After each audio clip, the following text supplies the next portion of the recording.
How we doing, YouTube? I just wanted to do a real quick little bit here about prepping and yard sales.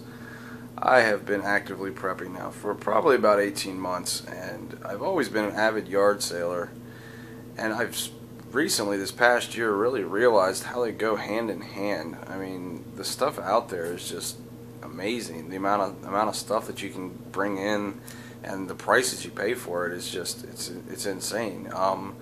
This is just a few of the things that I've brought in probably about the last 2 weeks. I keep a good 75-80% of my preps at another location, at a family member slash bug out location. These are just a few of the things that I still had at the house here. I'm just kind of making this on a whim, but just wanted to go over a couple of them real quick. Tiny little Ozark camp stove. I paid $2 for it. It is missing the grill, but I've used it a few times. The pots balance perfectly on top of it. It works great. Coleman propane stove. Great condition. It's got a couple little stains here on the side, but nothing to worry about. I believe this one was $7, $6 or $7. I mean, it's crazy. I mean, these things are like 45, 50 bucks a piece. Nice little tea kettle. I think it was $1. Cast iron skillet. This, I was psyched about this. I got this for $2. This thing is immaculate. I mean, looks like it's never been used. $2. I love cast iron. It's about all I cook on. Nice little oil lamp. I think this was $2, maybe $2.50. Still got some oil in it. Candles. Candles are everywhere at yard sales. I will never buy a new candle again.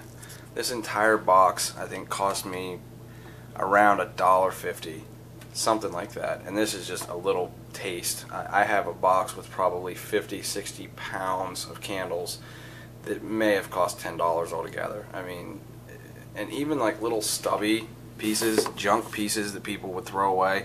Tons of these I get for free.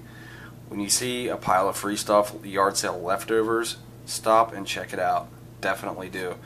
What you do, take all these stubs, junk leftover pieces, boil it down, save it up.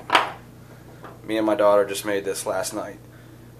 All from junk, leftover wax, a piece of old scrap string, and just some sort of weight. It can be anything. I used a scrap bullet, I think, a piece of lead, and weighted it down. And you can make candles of all sizes. I might do a little video about that sometime, but definitely keep an eye out for candles. Candle holders, I think they were $1 a piece. Yeah, $1 a piece. Gotta have candle holders if you got candles. All kinds of little doodads. These little aluminum water bottles, I find them all the time. I think it was $1. Just buy up one of them. I mean, even for barter, just to have around, they're handy. This axe, hatchet, hickory handle, a little beat up, but it's got a nice edge on it. Took me about 5 minutes to clean it up and put an edge on it. It's perfectly serviceable. I think it was $2. Got that for nice little portable. Another, it's Coleman lantern, the kind you just screw right on top of the propane cylinder. $3, I believe it was. I'm amazed that that mantle is still intact. I've used it 2 or 3 times already, and it's still intact. An iron, 25 cents. If you're into prepping, you probably could guess what I use this for.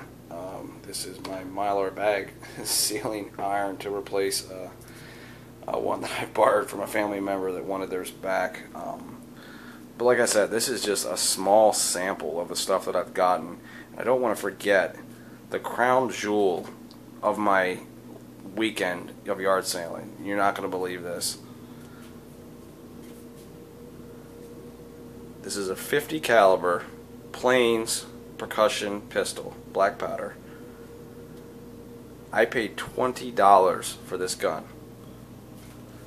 The man that sold it to me, I picked it up out of a pile of junk. I said, "Hey, what's the story with this?" He said, "Oh, I dug it out of my dad's basement. I'm pretty sure that it is just a model. It's not a working gun. It's just like a replica." I picked it up. I took a look around a little bit. I doubt you can really see much here. I'm not going to go stick it into my face, but I picked it up and I could see rifling. right away. I said, I don't think that they put rifling in replica guns. So it was rusted up really bad when I brought it home. It had a lot of rust here, rust here. I might not include a clip of it or a pic of it at the end of this, but it was really rusted up. And I said something to my buddy at the local gun shop, and he turned me onto this stuff. It is Frontier Rust Remover. It looks like steel wool, but it's not. It will take the rust right off of there and leave the bluing behind. It's amazing stuff. It really is. Yeah, that's not from the yard sale. But yeah, this thing, I can't stop playing with it. I can't believe I got it for 20 bucks. And aside from the rust, it's in perfect shape. I mean, the bore is great. Everything's fine. It locks up tight. I mean, I've test fired it now 3 or 4 times. It functions flawlessly.